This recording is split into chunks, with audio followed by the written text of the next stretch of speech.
although na 64 years old na Pilipino, 40% dito ang nakapag-elementarya. Tapos 32% naman ang nakatungtong ng high school. At 19% ang nakaabot lamang ng kolehiyo. At ang literang 9% naman ay bilang pag-aaral. Mahal sa pag-aaral, 14 lang sa isang daang estudyante ang nakakatapos sa kolehiyo. Ibig sabihin, mataas yung dropout rin sa Pilipinas, di ba? May mga rason kasi kung bakit mataas yun. Unang rason is yung mahirap yung subject. Katulad ng kanina, di ba? Worded yun, mahirap. Isa pa, yung kawalan ng interest ng mga estudyante dun sa subject nila. Minsan kasi dalawa yan. Sabi, wala naman daw boring na subject, pero may boring na teacher. Ang pangatlo yan is yung binibigay na kaalaman ay hindi nakakatugon sa pangangailangan mismo ng mga estudyante. Dropouts kasi maraming problema sa dropouts kung bakit sila nag-drop. Pwedeng financially, broken family, kaya sila tinatamad ng mag-aral, hindi nila natatapos, kaya nagda-drop na sila. Nagkakaroon ng high dropouts rate. Siyempre yung nasa financial reason. Kasi hindi na kaya tustusan ng mga magulang yung pag-aaral ng bata. Hindi lang naman kasi yan sa yung sa mga gamit sa eskwela. So yung mga pamasahe din yung pinag-uusapan dyan eh. Tapos yung pwede rin sabihin natin yung peer pressure. Iba na kasi yung mga character or ugali ng mga kabataan na.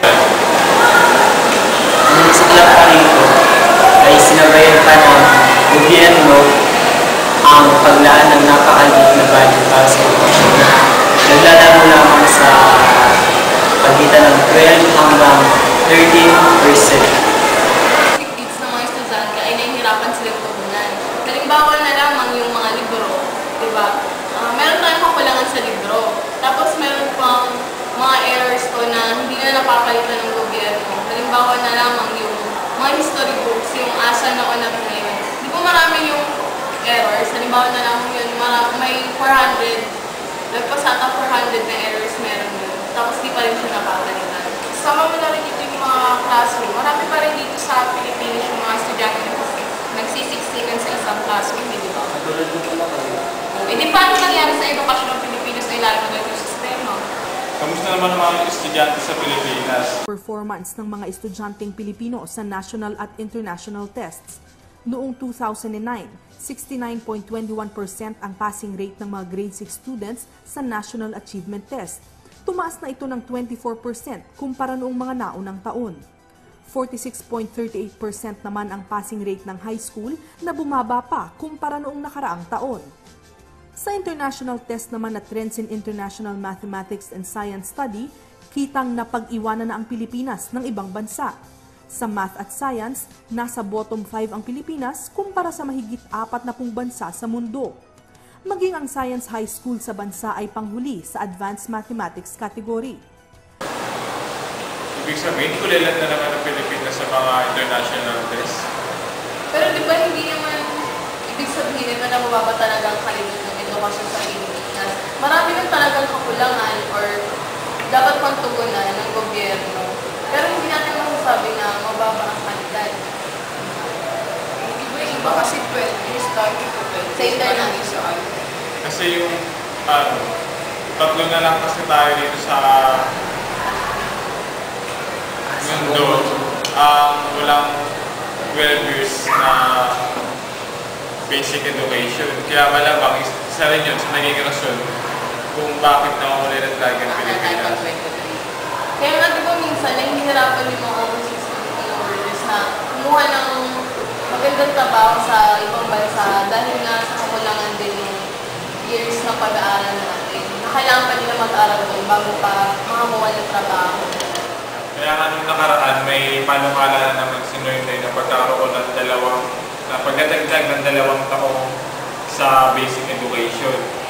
Na ngayon, batas na siya na tinatawag na ngayon K+12.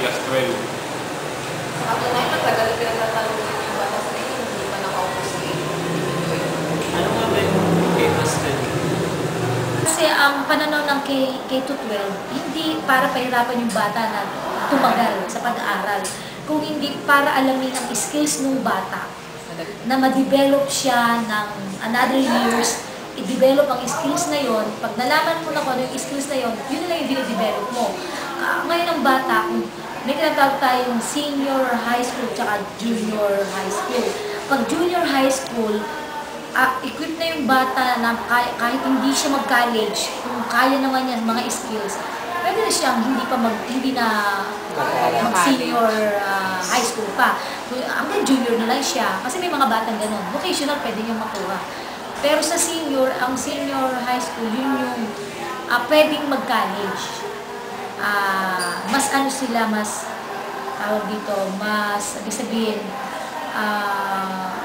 talagang inaano kung ano yung ng bata, kung ano yung kanyang kakayahan talaga o skills. Ayun ang sa K-12.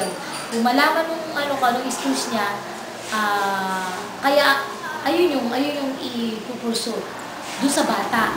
Kasi yung K-12 program nila yun ay hindi nakabalangkas nga yan doon sa Millennium Development Plan na nakabalangkas pa rin doon sa public-private partnership. Na in the near future, i-lesson niya i-minimize o babawasan niya yung bilang ng mga state universities and colleges, no? Tapos i-lesson na magtutulak na din talaga doon sa maraming out of school. Ngayon, kung bakit ayaw natin ng K-12, una, edi sumasabay kasi yung gobyerno natin, ang kesyo sabi niya, napapanahon yung K-12 kasi sa buong Asia, tayo na lang yung tayo na lang yung, kasi 12 years talaga yung nila mula yung kanilang basic education. Kaya yung Pilipinas na natin 10 years, no? Kaya trend, uso. Tanungin, hindi ako pabor sa programang K-12 kasi patulad nga ng mga ibang magulang, although hindi ako isang magulang, dagdag pahirap lang yan, lalo na sa atin, di ba, mga Pilipino, masyado na tayong naghihirap. Yung K-12 na yan, ano ba ibig sabihin yan? Madadagdagan ng 2 years. So, ang problema hindi yung yung kadagdagan ng edukasyon. Meron ba tayong facilities para ibigay sa mga bata? Meron ba tayong sapat na mga educators? So, maraming problema ang dapat kaharapin, hindi lang yung pagdadagdag ng another 2 years sa basic education. Pag natapos niya ng senior high school, kaya mo na siyang pawalan, kaya mo na siyang hindi, ang K-12 hindi para pahirapan ang magulang. At saka, tayo lang kasi sa Pilipinas ang kulang ang bilang sa education. Sa ibang bansa kasi, gusto sila, kasi halos lahat, tayo na lang ata ang hindi sumasabay. Pero ngayon, gusto natin sumabay. Kasi may mga Pilipino na sa ibang bansa, pumupunta sila doon. Tapos sa atin, katulad yung sister ko, tapos siya ng accounting, siya ay dito sa Pilipinas, ay pasado siya sa board, CPA siya. Pero pagdating niya doon sa Canada, in-assess yung kanyang records, ay kulang pa ng 2 years para masabing ganap siyang accountant o CPA doon sa bansa na yon. Kaya ang ginawa ng ate ko ay kumuha pa siya ng ilang units na doon sa ibang bansa para yung kanyang transcript ay maghusto na sa hinihingi ng ibang bansa. Pero tayo ngayon, kung may 2 years tayong ganyan at pupunta tayo sa ibang bansa, pag binilang na yung natin, eksakto na. So, kaya isang advantage yun na makasabay tayo sa K-12. Hindi iyan napapanahon dito sa Pilipinas. Dahil una, yan ay dagdag na gastusin talaga sa ating mga magulang. No, sa ayaw man natin sa hindi naman tayo sa context ng pagiging umaangal lang talaga, angalero, ika nga nila. Pero real kasi yun, yung kabuhayan ng ating mga magulang na mga manggagawa, kahit ng mga magsasaka pa natin mga magulang, talagang makarampot lang yung kanilang sinasahod, gagastos pa yan ng kung ano-ano. pagkain pa niya, nagtaasan pa yung mga bilihin. Tapos, tutustusan pa niya yung commercialized system ng education ngayon. Meron tayo ngayon, kung may 2 years tayong ganyan at pupunta tayo sa ibang bansa, pag binilang na yung ano natin, eksakto na. So, kaya isa man yun, isang advantage yun na makasabay tayo sa kultura. For export policy talaga. No, na yung mga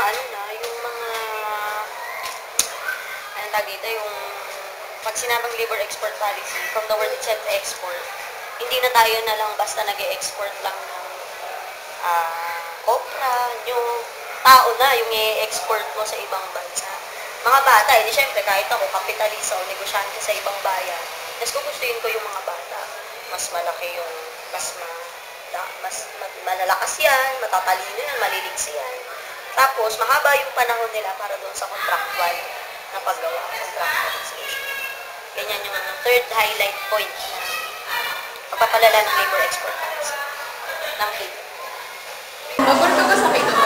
Opo, kasi po, pag K-12 education po, kasi po, pag yung mga natututunan po natin sa 6 years lang po na, ay sa 4 years lang po na pag-aaral po natin sa high school, medyo tira po yun. Pag natagdagan pa po ng 2 years, edi mas marami pa po tayo, saka mas madali po tayo makakakuha ng trabaho kasi mas marami na po tayo pa ng mas tama doon. Sa akin naman po siguro hindi. Kasi po, sa 4 na taon na po, marami na rin po magagastos doon. Hindi naman po lahat nagkakaroon ng karapatan na makapag-aral at saka makakaya yung madadagdagan pa ng 2 taon yung pag-aaral. Kasi po yung iba po, kulang po sila sa kanila. At saka po, yung mga magulang nila, minsan wala ng trabaho. Kaya po, siguro po, hindi po Sa tingin niyo bang makakahanap kayo ng magandang trabaho pagkatapos yung natin sa bagong system? Opo, kasi po, mas marami na po tayong skills na magagawa. Tsaka po, mas madali na po natin maano kasi mas marami na po tayo natutunan sa pagdagdag po ng K-12 education na ito. mga kabataan na hindi makapagtrabaho dahil hindi nila alam yung mga ibang gawain tapos ngayon nalalaman. So, dun po naman po sa problema nun po ng mga Bahagi ang guro sa pagda-drop out ng bata. Pwede rin siguro kung yung guro ay, kung may guro na kasi naman tao din ang guro, kung may problema siya, kung nadadala niya sa klase o naano yun, siguro baka may batang umayaw. Kasi napakalaking instrumento ang guro para ang bata ay magpatuloy talaga. Pero kami, ang ginagawa namin dito, kasi sa guidance, silitin ako ilan na yung absent, tapos yung advisor, pinapalo up, pinupuntahan sa bahay. Inaalam ko bakit, o ano. Ayun yung ginagawa namin. Kasi nga, sinisikap namin na itong taon na ito, hanggat maaari, walang mag-drop. Pero sa nakikita namin, may mga nagda-drop pa rin. Ang cost change of residence, tapos family problem, na hindi na namin makontrol para matulungan pa yung bata na bumalik. Ang edukasyon ay lahat na tinubukasan ng mga kabataan. Ang edukasyon ng tama para sa ating mga magulang. Kaya naman, sa kabila ng pagkakataon, na natinalaman natin ang mga nagawin sa isusunod na ng kabataan. Ang dokumentasyon ito ay makatulong upang i-reach ang ating mga mamamayan na